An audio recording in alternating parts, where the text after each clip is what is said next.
Back here live in 30 Rock, second week in a row, a little Summer Friday situation we're doing. It's great to have you all here. Thank you. Thanks. Well, again. So the Republicans this week were attacking Democratic Congresswoman-elect Alexandria Ocasio-Cortez. And in their defense, they do that every week. I don't know why. She drives them nuts for some reason.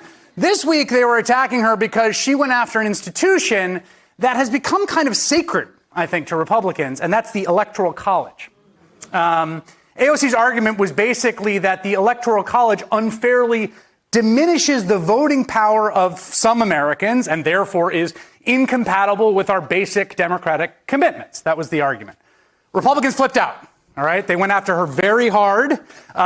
Trump TV did a bunch of segments about it. The Trump campaign, there was a freshman Republican congressman, a guy by the name of Dan Crenshaw from Texas. He tweeted at her that we live in a republic, not a democracy. You probably heard that before. And this is a quote, 51% doesn't get to boss around 49%. We'll talk a bit over it. Well, good. And then the president's campaign took it to a totally new level. They sent this totally insane email, a fundraising email out to their list, basically accusing AOC, because she was advocating for majority rule, of attempting a coup to disenfranchise Republican conservatives. They explicitly say in this email, this is our country, not theirs. Yeah, questionable. Democrats would, rather change the rules so their elite friends in New York and California can regain their power. And this, I think, actually has become a major fault line. In fact, one of the most profound fault lines in the history of American politics. And it's basically this. Do we actually really believe in democracy? Right? The question before us now in the Electoral College question is, are we going to actually live up to the promise of one person, one vote? Now, to be fair, it is not surprising that Republicans are defending the Electoral College, right? There's a very obvious reason for that. Since 1992, we have had 7 presidential elections. Republicans have won the popular vote 1 time. But they've gotten 3 presidents out of it, which is a very sweet deal if you're the Republican Party, right? You can see why, on just basic tactical grounds, why the Republican Party would want to continue a system in which they can lose a majority of votes and still get all the powers of the presidency, appointing the Supreme Court justices and judges and signing legislation, vetoing legislation, commanding the army, everything, right? All of that with less votes than the Democrat got. No wonder they like it. But I think there's actually a deeper philosophical thing happening, which is the question of what exactly American democracy is for. And the weirdest thing about the Electoral College is the fact that if it wasn't specifically in the Constitution for the presidency, it would be unconstitutional. Here's what I mean by that. Starting in the 1960s, 1961 particularly, the Supreme Court started developing a jurisprudence of one person, one vote, right? The idea is that each individual vote has to carry roughly the same amount of weight as each other individual vote, which is a pretty intuitive concept, but it was not a reality.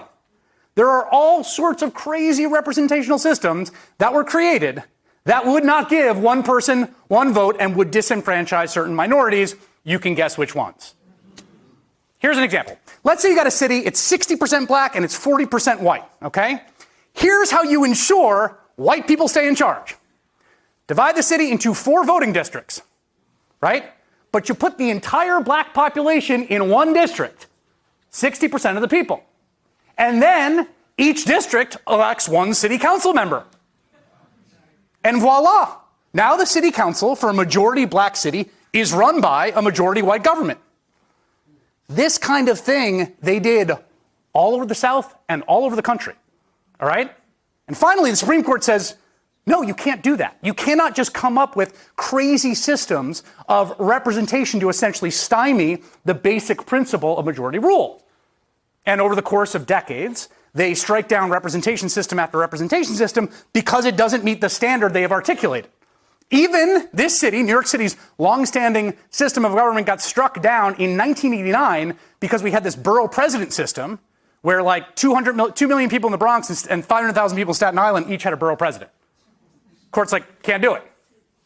So The basic principle, one person, one vote, the candidate with the most votes wins, those are the basic principles that are applied everywhere in the United States, every single election, from dog catcher to state senator to governor, up to two institutions, the two most powerful. United States Senate, right? And this might be for another show, but you may have noticed the same number of senators represent the 40 million people of California and the 500,000 people of Wyoming. Not really one person, one vote-y. And then, of course, the other institution, the presidency. Now, take a step back for a second and just ponder how preposterous it is that for the most powerful office, that's the case, right? Like, if you run for class president in the 4th grade, you are elected if and only if you get the most votes. Every election. If you run for sheriff or mayor or governor or senator, you win if you get the most votes. That's it. That's the principle. There's one exception, President of the United States. Now, there are all kinds of people who will tell you this is good for all sorts of reasons, and they are all wrong. A few things to note. One, the idea that historically this had anything to do with like the representation of the rural areas against the urban elites is bunk. America was, as you might recall, pretty darn rural at the time of the Constitution's drafting, right? The real genesis of the Electoral College was the belief shared by a lot of the founders that ordinary people were dumb and couldn't be trusted to elect a president. So instead, people would elect electors who would in turn convene and pick like a wise man. Alexander Hamilton, among others, did not want normal people choosing the president. He was very clear about this. They wanted a, quote, small number of persons to do it. But the whole idea of the Electoral College is some kind of deliberative body where they would meet, they'd come up with this wise person. It collapsed very quickly. We've never even really had that system. It has been outdated since basically the 3rd election the country had. And the other thing you hear all the time, and this is what Dan Crenshaw says, is that what they do is they look at this map. Trump says this too. They look at how this map is, and they say to you, how else can we get presidents to listen to these vast swaths of the country? Right? You see this map? You've seen this map before? This is a map that Donald Trump loves. It is, in fact, a map that is up in the White House. No, seriously, it's like the first thing they put up. Okay? But here's the thing. This is a map of land, not of human beings.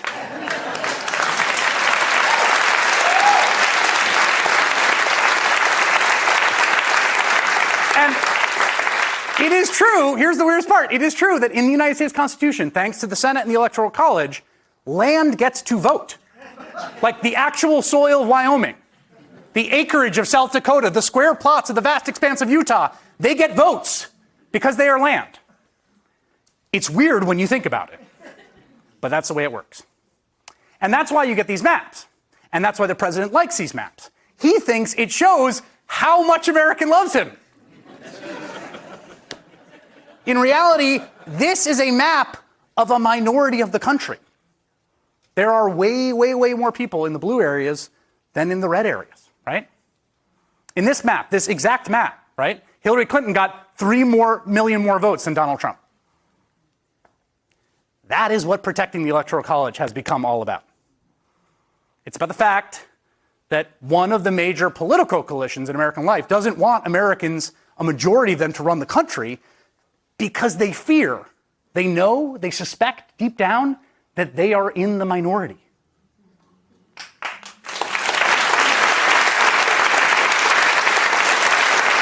And that brings us back to Dan Crenshaw, who says that the nature of American constitutional government is, because we are a republic, not a democracy, the 51% can't boss around the 49%.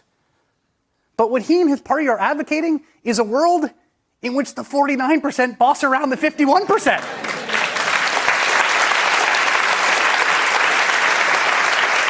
And that is both anti-democratic and perverse. America is a democracy, and if one person, one vote means anything at all, it's time to do something totally radical. And that is this. Run the presidential election the way we run every other election. The person with the most votes wins. Hey Hey there, I'm Chris Hayes from MSNBC. Thanks for watching MSNBC on YouTube. If you want to keep up to date with the videos we're putting out, you can click subscribe just below me or click over on this list to see lots of other great videos.